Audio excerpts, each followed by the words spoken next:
Assalamualaikum warahmatullahi wabarakatuh. Om Swastiastu, salam kebajikan, namo buddhayo. Izin memperkenalkan diri, nama saya Pepi Novitasari, NPM 22411084 dari kelas MNJ 22A. Pada video kali ini, saya akan menjelaskan materi mengenai pengambilan sampel. Pengambilan sampel adalah proses memilih sekelompok individu, peristiwa, atau objek dari suatu populasi yang lebih besar, sehingga sampel tersebut dapat digunakan untuk membuat kesimpulan tentang populasi tersebut. Dalam penelitian, sampel digunakan untuk menghemat waktu dan biaya, serta memungkinkan peneliti untuk melakukan analisis yang mendalam. Tujuan pengambilan sampel adalah representasivitas, memastikan sampel mencerminkan karakteristik dari populasi secara akurat. Efisiensi, mengurangi jumlah data yang perlu dikumpulkan dan dianalisis. Validitas eksternal, meningkatkan kemampuan untuk menggeneralisasi temuan penelitian ke populasi yang lebih luas.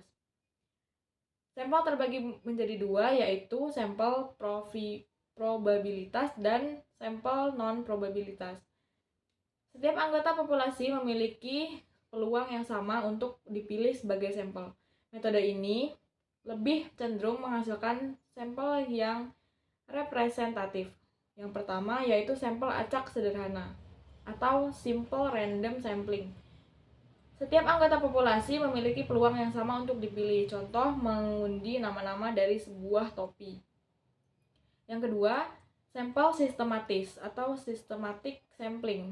Memilih setiap anggota ke N dari daftar populasi. Contoh, memilih setiap orang ke-10 dari daftar kelas.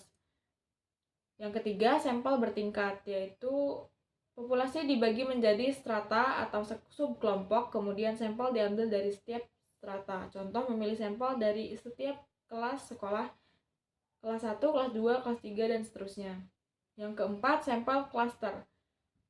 Populasi dibagi menjadi klaster, kemudian klaster secara acak dipilih, dan kemudian anggota dalam klaster tersebut disampel. Contoh, memilih beberapa sekolah secara acak dan mengumpulkan data dari semua siswa di sekolah tersebut.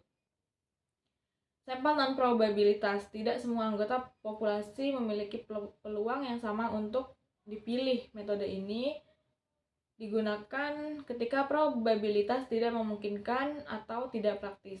Yang pertama, sampel kebetulan, yaitu memilih sampel yang mudah dijangkau oleh peneliti. Contoh, mengumpulkan data dari teman sekelas.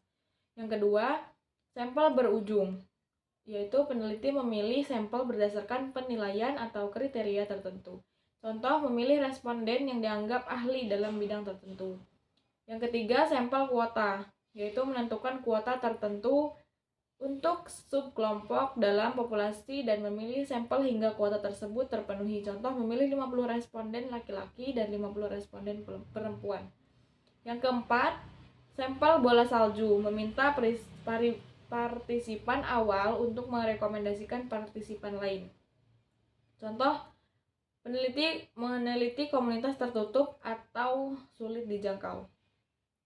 Langkah-langkah pengambilan sampel yaitu menentukan populasi target, menetapkan kelompok yang ingin diteliti, menentukan kerangka sampel, membuat daftar anggota populasi yang akan disampel, memilih metode pengambilan sampel, memilih antara metode probabilitas atau non-probabilitas, menentukan ukuran sampel, menentukan jumlah individu yang akan disertakan dalam sampel, mengumpulkan data, mengumpulkan informasi dari anggota sampel yang dipilih.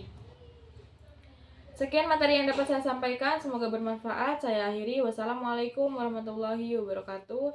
Om Swastiastu, salam kebajikan, namo buddhayo.